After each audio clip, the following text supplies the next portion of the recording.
My wife, what did you No, I was not her. I don't care what you think you saw. I was not her.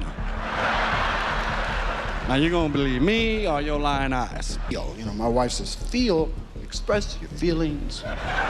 Darling, don't lock it up. Just speak your mind. Try to. When I was just around, I didn't have to say, but can I goodbye. Here's the money for cab. In his book, Richard Pryor was high and was having sex with a transvestite. It's in his book. During an interview with Vulture magazine, legendary music producer Quincy Jones broke some unexpected news, claiming Godfather actor Marlon Brando had a sexual relationship with comedian Richard Pryor. Richard Pryor, the famous comedian, once confessed that he was the love of his life. What did he mean by this? How did his personal life influence his career? I mean, Richie should have been in therapy, but he wasn't. He found drugs. Was this a surprising statement from someone known for his wild and funny character? Let's find out. My mother's Puerto Rican, and my father's Negro, and we lived in a real big Jewish tenement building in an Italian neighborhood. Richard Pryor's childhood was far from normal. Born on December 1st, 1940, in Peoria, Illinois, he grew up in a house full of crime and danger. His mother was a prostitute, and his father was a pimp. To make things worse, his grandmother ran 3 brothels. On top of that, the family also owned a tavern and did illegal bootlegging. It was a far cry from the happy, peaceful childhood many people dream of. And it's a complete invention. He can't talk about how he grew up in a set of brothels run by his grandmother. If he were to do that, it would have been death. Pryor often joked about his tough upbringing in his comedy. He once talked about how he saw his mother with men for money and how his father would take the money from her. "I saw what it did to them," he said. Things got worse when he witnessed his father beat his mother, and she eventually left when he was just 5 years old. Pryor didn't just have to deal with his parents. He also found a dead baby in a box at his home. Despite all the horrors he saw, Pryor sometimes said things could have been worse. "At least Gertrude didn't flush me down the toilet," he once joked, referring to his mother's tough love. This dark side of his childhood would go on to inspire much of his comedy, showing how even the most painful experiences can be turned into something powerful and funny. Richard did a lot of fabrication on a lot of his comedy because his own history was so checkered and so unpleasant. He wasn't proud of it. If growing up in a whorehouse wasn't enough dysfunction in Pryor's life, he also was MI'd multiple times, first by a teenage boy he referred to as Bubba when he was 6. For a long time, Pryor told People magazine, "I tried not to think of it." In the 1980s, Bubba approached him at an autograph session when the comedian returned to Peoria. "I went out and signed an autograph for Bubba's son," Pryor explained to People. "But when Bubba left, I said to myself, I pray to God his son don't have to go through what I did." His official bio also alleged that a Catholic priest MI'd him. As the New York Daily News put it, his dad and uncle plotted to blackmail the priest by encouraging young Richard to flirt with the Reverend on the phone. But Pryor's grandma put an end to that charade. Not exactly a leave it to Beaver home life, Pryor did discover something else in his childhood, the ability to make others laugh. When he was in the 6th grade, he was late to school a lot until his teacher made a deal with him. If he showed up on time, he'd get 10 minutes once a week to perform slapstick routines in front of his classmates. It was his first audience, and it made him want to show up to school on time. In his book, Richard Pryor was high and was having sex with a transvestite. It's in his book. Richard wasn't one to shy away from shaking things up, and his love life was no exception. In his autobiography, Pryor Convictions, he got real about a 2-week relationship with a transgender woman, calling the whole thing exciting. Yep, Richard didn't hide this chapter of his life. His bestie even knew about it. He saw it as a moment of self-discovery. When he got sober, he realized that the motherfucker still was a transvestite. He went back more days to spend the night with this person. Truth is in his book now. Though he eventually decided to stick with heterosexual relationships. Back then, this kind of honesty was practically unheard of, and it was pretty bold for someone in the spotlight. Pryor's knack for turning his personal stories into material for the stage made his comedy feel raw and relatable. This was just another way he tackled tough topics, breaking boundaries and getting people to laugh, while maybe rethinking their own assumptions. Like his rumored relationship with the legendary Marlon Brando. True? Rumor? And he took me to the parties. He took me to the Almost 9 years after Richard Pryor's death, a new biography called Becoming Richard Pryor by Scott Saul surprised fans by revealing that Pryor had acknowledged his bisexuality. Then a few years later, in 2018, music legend Quincy Jones and Pryor's widow, Jennifer Lee Pryor, shared even more surprising details. They claimed that Pryor had been open about his relationships with both men and women, including an affair with famous actor Marlon Brando. This revelation shook Hollywood and had people talking about Pryor's life in a new way. Jennifer Pryor didn't just confirm the story, she told TMZ that Pryor had always been honest with his close friends about his bisexuality. According to her, he never hid who he was. While Pryor was known as a funny man who made people laugh, it turns out he was also very open and true to himself. Jennifer says he didn't care who knew about his relationships, and he embraced his lifestyle, never shying away from his personal truth. But there's more. Jennifer shared that she has diaries written by Pryor that detail his personal thoughts, experiences, and romantic encounters. These diaries could give even more insight into his life. Jennifer hinted that she might publish these diaries, which could give fans a closer look into Pryor's private world. Hollywood insiders are eagerly waiting, as this could become one of the most talked about books in years, shedding light on his relationships, his struggles, and how he truly lived his life. When asked about the Pryor-Brando affair, Jennifer's response was bold and very 70s. She said, "It was the 70s. Drugs were still good, especially Quaaludes. If you did enough cocaine, you'd make love to a radiator and send it flowers in the morning." This paints a picture of a time when Hollywood stars partied hard and didn't hold back. In those days, people like Pryor were exploring their lives without worry about what others thought. Not everyone accepted these stories, though. Comedian Marlon Wayans shared his thoughts about Pryor's rumored relationships, saying Pryor was comfortable with himself and his sexuality. When TMZ mentioned that Jennifer confirmed Quincy's story about Pryor's time with Brando, Marlon suggested that Pryor had good taste and didn't have any reason to hide his relationships. And I think what people don't know is he really was a dad. So he could be completely hands-on and completely hands-off at the same time.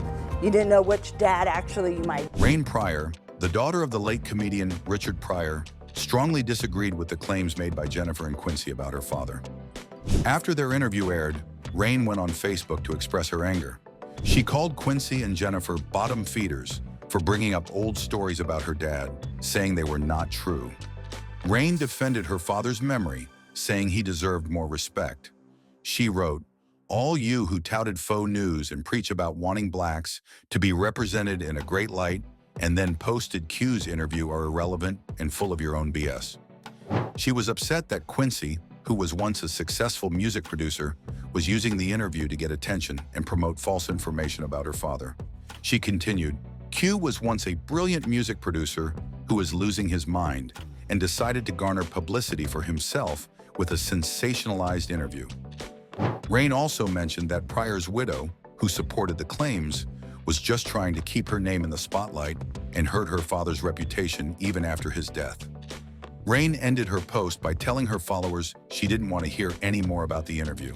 She said she would get my millions the correct way, with integrity. Rain also made it clear she didn't need people in her life who thought the interview was important.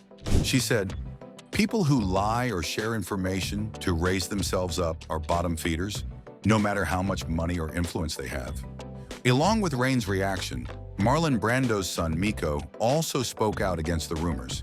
He told TMZ that his family was upset by the claims that Brando had an intimate relationship with Pryor. Both Rain and Miko made it clear they disagreed with the stories and believed the truth had been twisted for attention. Safe to say, Richard had a pretty eventful life, to say the least. As soon as he's off stage, he really didn't know how to operate in the world. Drugs allowed him to be something other than himself with a memory of that childhood.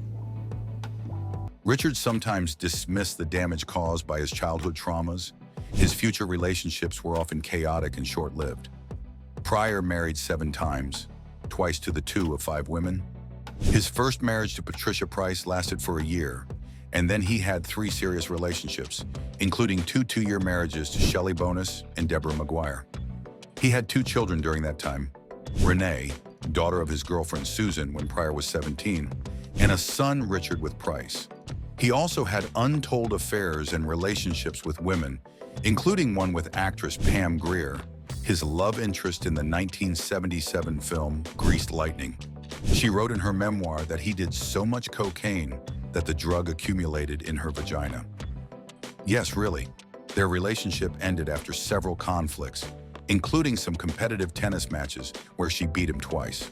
Pryor once said to People magazine, "I love strong, smart women, but I feel inadequate to them." This insecurity followed him throughout his life. Because I thought about, at one point, look at the opportunity I've been given to do so much, and whatever I end up doing, I got a bass pipe in my hand, and fifth with Cavassier and Elliott, in a room all alone by myself. He also had an affair with Margot Kidder, and one with a drag queen he said looked like Josephine Baker.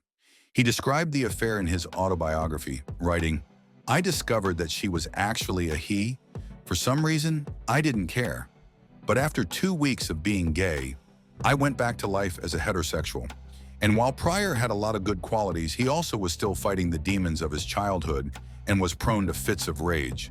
That, combined with the drugs and drinking, wasn't exactly a good match." The New Yorker reported that Pryor regularly beat up women. He also had a thing for guns, shooting up both a car and a fish tank. Pryor relationships with women were troubled. After marrying his wife, Deborah McGuire, things went wrong quickly. One New Year's Eve, Pryor had a big fight with McGuire's friends at their house. The argument got out of control. Pryor chased the guests out of the house and in a wild moment, fired shots into one of their cars parked outside. Most of the guests had already left on foot by then. Because of his actions, Pryor was arrested for assault with a deadly weapon. He later told People magazine, "I don't know why I do self-destructive things like that. I want to learn from my mistakes." Even though Pryor and McGuire loved each other, this incident led to their divorce. McGuire said that they still cared for one another, but Pryor had a serious problem with anger. He would keep his feelings inside for too long, and then, once he couldn't hold it anymore, he would explode. She said, "Richard just can't argue. He waits until something gets under his skin so bad he blows up." Because she paid dues. Because I am no day at the beach. I know I'm hard to get along with. I know that because I might wake up in the morning and go, "Hey, wake up. What was that shit you said last February?" After their divorce, Pryor opened up about his views on women. He admitted to People that, for a long time, he saw women as only sexual objects. He said, "I was always trying to keep from getting hurt. Then one day they would pack up and leave, taking something more with them than their clothes. They took my happiness." He also explained, "I've finally gotten to the stage where I am trying to understand women as friends. I'd rather rob a bank than mess with women the way I used to." My wife, "What did you No, I was not her. I don't care what you think you saw. I was not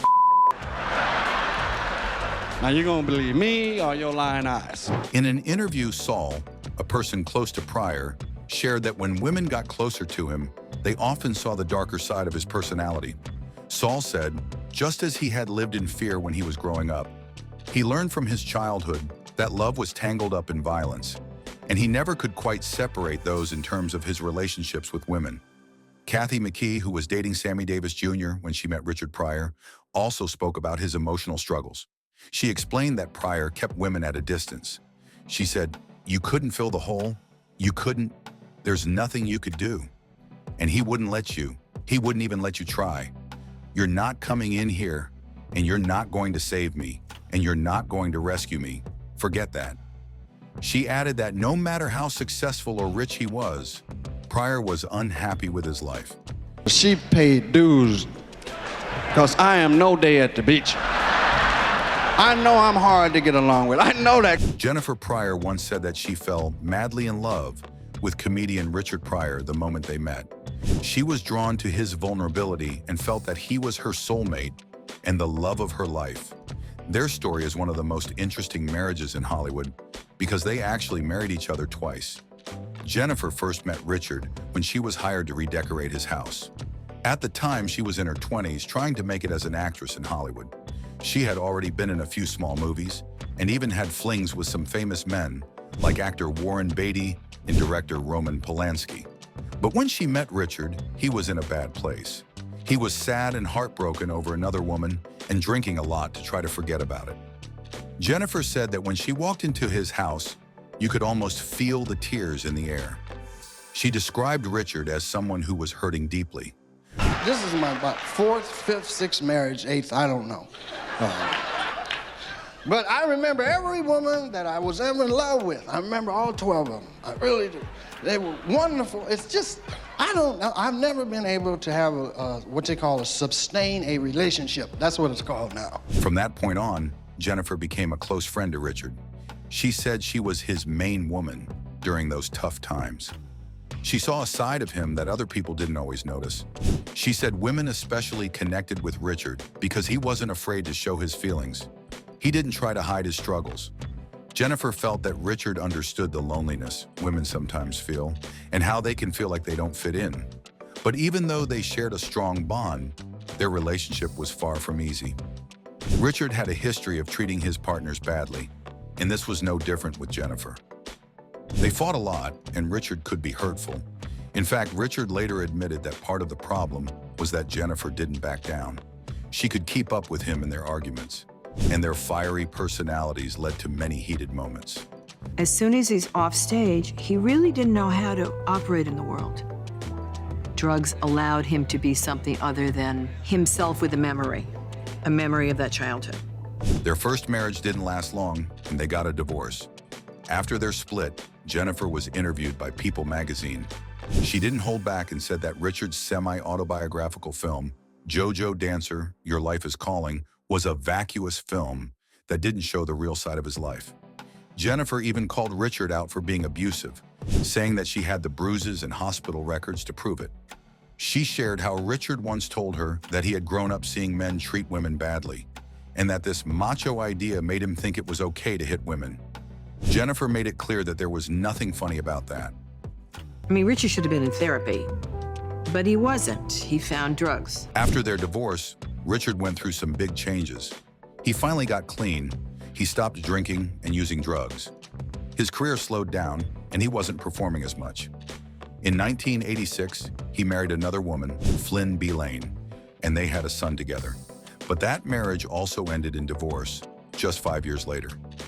Around that time, Richard was diagnosed with multiple sclerosis, a disease that affects the body and makes it harder to move over time. Richard needed help, so he turned to Jennifer once again.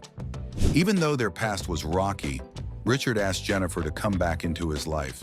He told her, "My life's a mess. Will you help me out?" Jennifer was hesitant at first, but after thinking about it, she decided to return. She knew that Richard sometimes played mind games, but this time, she believed he was serious.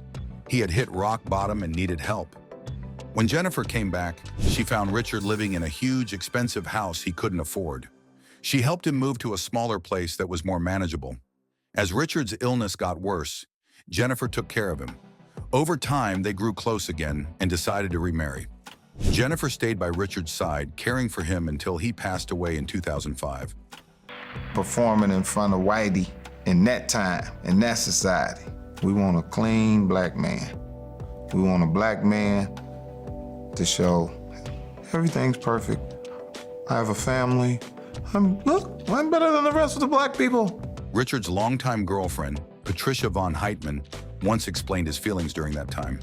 She said, Richard felt he had to please the white audience, and he hated himself for it. According to Patricia, Pryor didn't like pretending to be someone he wasn't just to make people laugh. He wanted to talk about real things, even if they made some people uncomfortable. He didn't want to play it safe. Do you know what it feels like for a black comic to walk out on the stage and not see his people in the audience? Check is good, but goddamn, That ride from that venue home is tough. You know, pretty sure that's how he felt. In 1977, Pryor spoke at a big event at the Hollywood Bowl in Los Angeles. He was there to oppose Proposition 6, which was a California law that aimed to limit rights for gay people. Pryor's performance started off well. He got big laughs from the audience when he joked about personal experiences. But as the set went on, he started using offensive language, which turned the crowd against him. Pryor ended his performance by angrily telling the audience, "Kiss my happy, rich, black," and walked off stage. It was a shocking moment that showed how unpredictable he could be, even in public. This struggle pushed Richard to make a big change. Later on, he came out with his own comedy concert film called Livin' Smokin'. This film was different from anything he'd done before. On stage, he talked about his own life, his struggles, and his thoughts about America. He talked about growing up in tough neighborhoods, dealing with race issues, and his dreams for the future. This was not the kind of comedy people were used to, but it was what Richard wanted to do. Richard's widow, Jennifer Pryor, explained that performing this kind of comedy wasn't easy. She said, "Getting on stage is hard for anybody, but doing what Richard did was really hard. There was a lot of pressure on him at that time." People wanted Pryor to be a new voice for Black Americans. Martin Luther King Jr. and Malcolm X, two major Black leaders, had both passed away. People looked to Richard to speak for them, but he didn't want to carry that heavy responsibility alone. He just wanted to tell his own story. As this pressure grew, Richard started to struggle with drug addiction. The weight of fame and the expectations placed on him were hard to handle. Drugs became a way for him to escape these pressures, even though they made his life harder in many ways, as earlier mentioned. As soon as he's off stage, he really didn't know how to operate in the world. Drugs allowed him to be something other than himself with a memory of that childhood. Pryor became heavily addicted to cocaine, spending around $100 a day on the drug. His addiction led to many bad decisions, including getting arrested for assault and even being sued by his wife for hurting her. He also had violent outbursts, such as stabbing a landlord with a fork and attacking a hotel clerk. Things got worse for Pryor after his grandmother, Marie, passed away in 1978. His biographer, Scott Saul, explains that this loss deeply affected him, leaving him feeling hopeless and depressed. Pryor turned to his drug use even more during this time, and his life seemed to spiral out of control. Saul writes that Pryor's life became consumed by his addiction, his paranoia, and his loneliness. In 1980, things reached a breaking point when Pryor set himself on fire. At first, people believed it was an accident while he was using cocaine, but that wasn't the whole truth. Pryor actually doused himself with rum and lit it on fire. He had reached a point where he didn't want to live anymore. He was in so much pain that setting himself on fire seemed like an escape. Ironically, this tragic act ended up saving his life in a way. After being burned, Pryor realized he still wanted to live. The fire had hurt him badly, but it also gave him a new chance to rethink his life. At the time, some reports said that Pryor's injuries were caused by an explosion while using cocaine, but his lawyer later explained that it was the rum that burned him. However, as Saul points out, Pryor's decision to set himself on fire wasn't an accident. He had lost hope and thought the fire might end his suffering. At one point, look at the opportunity I've been given to do so much. And whatever I end up doing, I got a bass pipe in my hand. And fifth of Cavassier inhaler.